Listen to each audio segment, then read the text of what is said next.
নমস্কার বন্ধুরা, আমাদের রান্নাঘরে সবাইকে স্বাগত। আজ বানিয়েছি মুসুর ডাল দিয়ে দারুণ সুন্দর একটা রেসিপি। আশা করি তোমাদের ভীষণ ভালো লাগবে। তো চলো দেরি না করে কিভাবে বানিয়েছি সেটা দেখে নিই। প্রথমেই আমি এখানে একটা থালা নিয়ে নিয়েছি। তার মধ্যে আমি এখানে 1 কাপ মুসুর ডাল নিয়েছি, 4টে পটল লম্বা করে কেটে নিয়েছি, 10-12টা বিনস নিয়েছি আর হাফ গাজর নিয়েছি আর 3টে কাঁচা লঙ্কা চিড়ে দিয়েছি। তো চলো রান্নাটা শুরু করে দিই। প্রথমে গ্যাস অন করে দিয়েছি, 2 চামচ তেল গরম করতে দিয়ে দিয়েছি। তেলটা গরম হয়ে গেছে আর এখন চলো সবজিগুলো দিয়ে দিই। আমি এখানে পটলগুলো প্রথমে দিয়ে দিয়েছি, এরপর বিনস দিয়ে দিয়েছি আর এখন আমি কিছু যে গাজর কেটে রেখে দিয়েছিলাম সেই গাজরটাও এখন পুরোটাই দিয়ে দেবো। তো সবগুলো দিয়ে দিয়েছি, সব সবজি দিয়ে দিয়েছি আর এখন স্বাদ মতো আমি নুন দিয়ে দেবো আর হাফ চামচ হলুদ গুঁড়ো দিয়ে দেব। এখন হলুদ গুঁড়ো আর নুন দিয়ে এটাকে হালকা হালকা করে ভেজে নেব। তো এটা একটুখানি বেশ ভালো করে একটু ভেজে নিতে হবে, তাহলে এইটা ভেজে নিলে তাহলে ডালটাও কিন্তু বেশ সুন্দর খেতে হবে। আর মাঝে মাঝে এই রকম সবজি দিয়ে ডাল খেতে কিন্তু ভীষণই ভালো লাগে। আর একঘেয়েমি যে ডালটা আমরা খাই অনেক সময়, এর মধ্যে থেকেও নিস্তার পাওয়া যায়। তো দেখো মোটামুটি সবজিগুলো সব ভাজা হয়ে গেছে, এগুলো এখন তুলে নিলাম। ওই তেলেতেই আমি হাফ চামচ জিরে ফোড়ন দিয়েছি আর একটা পেঁয়াজ এরকম স্লাইস করে কেটে নিয়েছি। পেঁয়াজটা একটু হালকা হালকা করে একটু ভেজে নেব।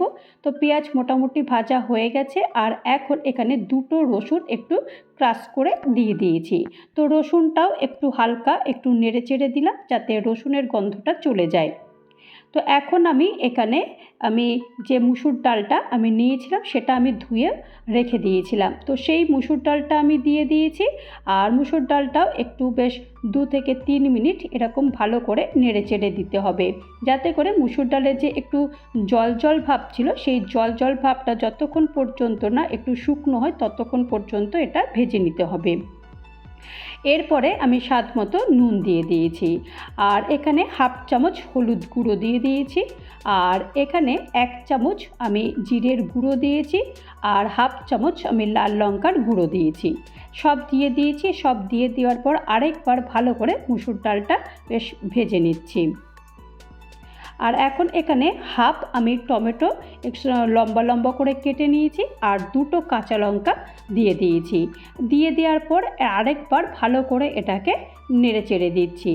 আর এখন যে আগে থেকেই সবজিগুলো যেগুলো ভেজে রেখেছিলাম সেই সবজিগুলো সব দিয়ে দিয়েছি। সব কিছু এখন দিয়ে দিয়েছি, দিয়ে দেওয়ার পর ভালো করে এটাকে নেড়ে চেড়ে দিচ্ছি, অর্থাৎ মিক্সড ভালো করে নিচ্ছি। ব্যাস এইরকম ভালো করে মিক্সড করে নিয়েছি আর এখন পরিমাণ মতো জল দেব। যেহেতু আমি এটা ডাল বানাবো সেহেতু একটু বেশি করে জল দিয়েছি। তোমরা এই প্রসেসটাকেও তোমরা যদি একটু চচ্চড়ি মতো খেতে চাও তাহলে কিন্তু জলের পরিমাণটা কম দেবে। আর এখন আমি আরেকটু নুন দিয়ে দিয়েছি, নুন দেওয়ার পর ঢাকনা বন্ধ করে দেবো যতক্ষণ পর্যন্ত না ডালটা সেদ্ধ হয়। তো মোটামুটি খুব একটা বেশি সময় লাগবে না, তো দেখা যাক কতক্ষণ পর্যন্ত ডালটা সেদ্ধ হয়। তো আমি 10 মিনিট পর্যন্ত আমি ডালটা রেখে দিয়েছিলাম। তো দেখো 10 মিনিট পর আমি দেখাচ্ছি।